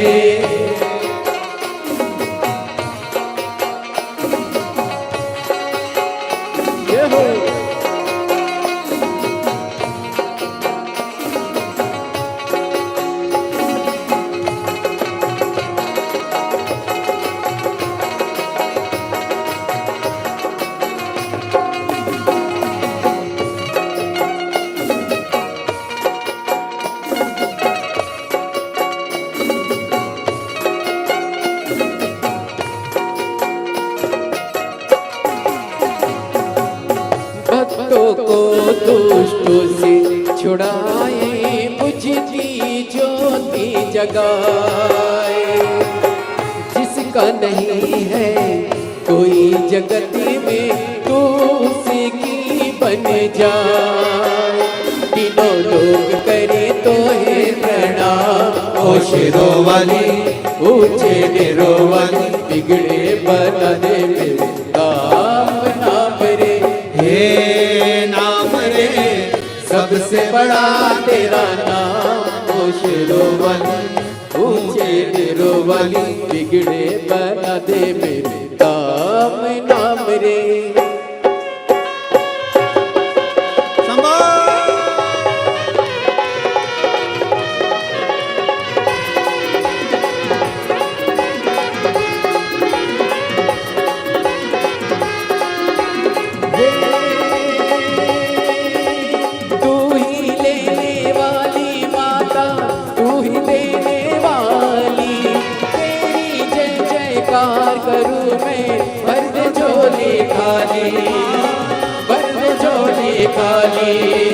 काम सफल हो मेरा तेरे सावरदार, तेरे बल से हो जाए निर्बल भी बलवान, निर्बल भी बलवान।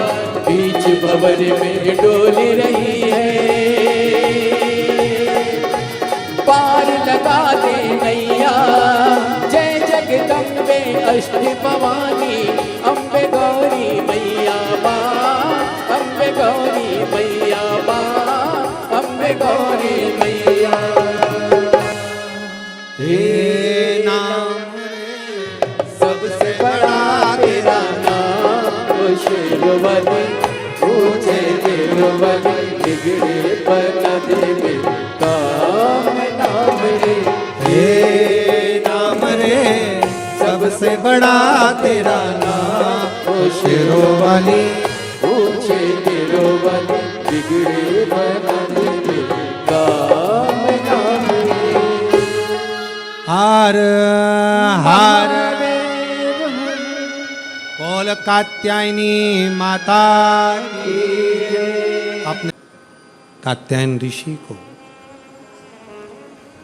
माँ पार्वती कात्यायनी बनकर प्रकट हुई।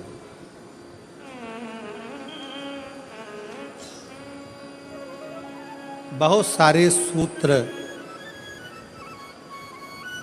माता कात्यायनी ने संसार सागर के लोगों को दिए हैं, बहुत से। अपन सारे सूत्रों की बात तो नहीं करेंगे, पर 2 सूत्र माता कात्यायनी ने जो दिए हैं उसका स्मरण करें। 2 सूत्र कहा,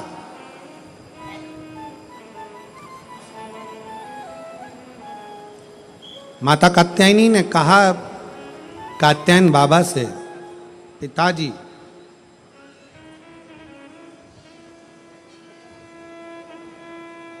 एक नारी का जीवन पूर्ण संघर्ष का जीवन होता है, पूर्ण समर्पण का जीवन होता है।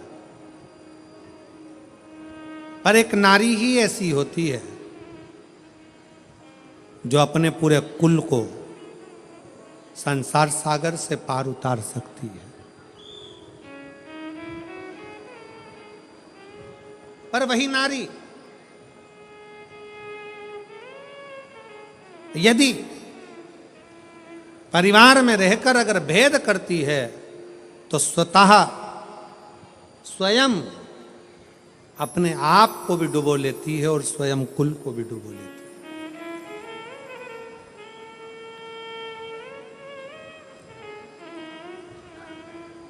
ध्यान देना,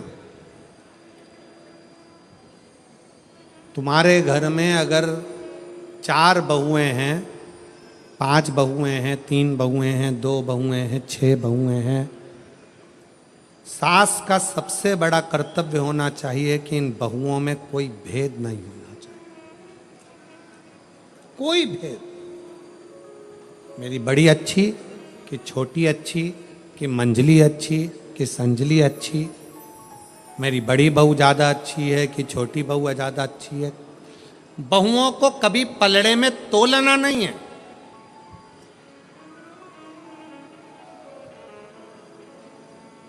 जिस घर की सास बहुओं को पलड़े में तोल लेती है कि मेरी ये अच्छी है कि ये बुरी है कि ये अच्छी कि वो बुरी, उस सास का बुढ़ापा आखिरी में रोते रोते निकलता है। कभी मत तो। 4 बहुएं चारों अच्छी हैं, 3 बहुएं तीनों अच्छी हैं, 5 बहू पांचों अच्छी हैं, 2 बहू दोनों अच्छी हैं। कभी ना तो। आपकी दृष्टि में रखो, मेरी बड़ी बहू मुझे सम्मान दे रही है, छोटी बहू सम्मान दे रही है, मंझली बहू सम्मान दे रही है, आपकी दृष्टि में हो। पर जनमानस के सामने ये बात कभी ना आए, किसी रिश्तेदार के सामने ये बात ना आए कि मेरी बड़ी अच्छी कि छोटी अच्छी, कि बड़ी बुरी कि छोटी बुरी, कि कौन कैसा, ये भेद कभी मां के मन में ना। और दूसरा सूत्र मां कात्यायनी का अपने अंदर उतारिएगा। दूसरा सूत्र भी बड़ा प्रबल है। मां कात्यायनी अपने पिता कात्यायन जी से कहती हैं, पिताजी एक लड़की अपने 2 कुल को तारती है, एक मायके का दूसरा ससुराल का, पर एक लड़की के लिए सबसे बड़ी जरूरत की उसकी बुद्धि में ये चित्त में होना चाहिए कि जितना चिंता वो अपने मायके की करती है उससे 1.5 गुनी ज्यादा चिंता उसको अपने ससुराल की भी होना चाहिए। जितनी चिंता वो अपने ससुराल की करे उतनी मायके की करे, मायके की और ससुराल की करे, पर मायके से विवाह होने के बाद 1.5 चिंता ससुराल की। मां कात्यायनी कात्यायन ऋषि से कहती हैं, पिताजी जब एक लड़की, उसका जीवन कोरा है, उसकी चित्तवृत्ति कोरी है, कभी वो अपनी सास से नहीं मिली, कभी वो अपने ससुर से नहीं मिली, कभी अपने पति से नहीं मिली, कभी अपने देवर जेठ से नहीं मिली, उसका जीवन कोरा रहता है। कात्यायन ऋषि से कात्यायनी जी कर रही हैं, उसका जीवन कोरा है। उस कोरे जीवन में उस कन्या को, उस स्त्री को, उस नारी को चाहिए कि पिता से जितना स्नेह हो उससे 1.5 स्नेह उसके ससुर से हो, भाई से जितना स्नेह हो उससे 1.5 स्नेह उसके देवर और जेठ से हो, जितना स्नेह अपनी सगी बहन से है उससे 1.5 स्नेह देवरानी और जिठानी से हो, और जितना स्नेह मेरे अपने मायके से है उससे 1.5 स्नेह अपने ससुराल से हो। उसकी चित्तवृत्ति। आज परिवार टूट रहे हैं। कात्यायनी माता की लोग पूजन जरूर करते हैं, पर कात्यायनी माता के विचारों को अपने अंदर नहीं रखते। अदालत में जितने केस प्रॉपर्टी के नहीं हैं, अदालत में जितने केस कत्ल के नहीं हैं, अदालत में जितने केस कोई फालतू नहीं है, उससे 4 गुना ज़्यादा केस आज अदालत में केवल तलाक के हैं कि तलाक लेना है। कारण क्या है? उसका कारण केवल एक है कि आप दोनों को सम लेकर नहीं चल पा रहे हो। मायके की प्रियता ऐसी बढ़ती है कि ससुराल बुरा लगने लगता है। मेरी बहन तो ऐसी थी, मेरे पिताजी तो ऐसे थे, मेरा परिवार तो ऐसा था। ठीक है, आपका परिवार श्रेष्ठ है, बहुत अच्छा है, बहुत ध्यान रखने वाला है, पर जो ललाट में परमात्मा ने लिख कर दिया है इसको नकार तो नहीं सकते हो। इसको भी अपनाना पड़ेगा, अपना बनाना पड़ेगा, स्नेह करना पड़ेगा, इसको भी अपना बनाकर इसके साथ रहना पड़ेगा। माना बेकार मिल गया कुछ, मान लो बेकार मिल गया, तो क्या आप उसको स्वीकार नहीं करोगे? हो सकता है तलाक ले लोगे, और तलाक लेने के बाद जैसा अभी मिला है इससे भी जोरदार सिंदूर चढ़ा हुआ भेरू मिल गया तो कौन सा फर्क? विचार करिए। इसलिए जो मिला, माता कात्यायनी कात्यायन बाबा से कहती हैं, दोनों का सांझा बनाकर चलना है। घर में रहने वाली स्त्री, घर में रहने वाली माँ, घर में रहने वाली बहू, घर में रहने वाली बेटी, घर में रहने वाली सास, घर में रहने वाली दादी, घर में रहने वाली ये एक नारी, दोनों का सांझा बनाकर जब चलती है तो वो अपने कुल को, अपने परिवार को उन्नति की ओर लेकर जाती है और यश प्राप्त करती है, यश प्राप्त करती है। ये श्रेष्ठता हो।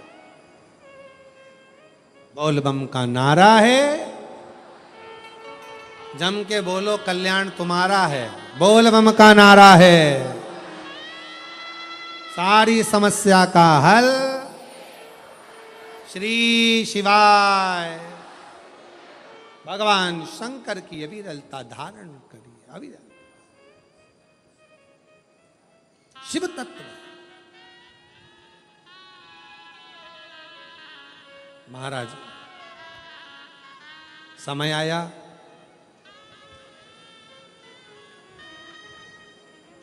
भगवान श्री गणेश जी महाराज का सुंदर आनंदमय प्रागट्य हुआ है। भगवान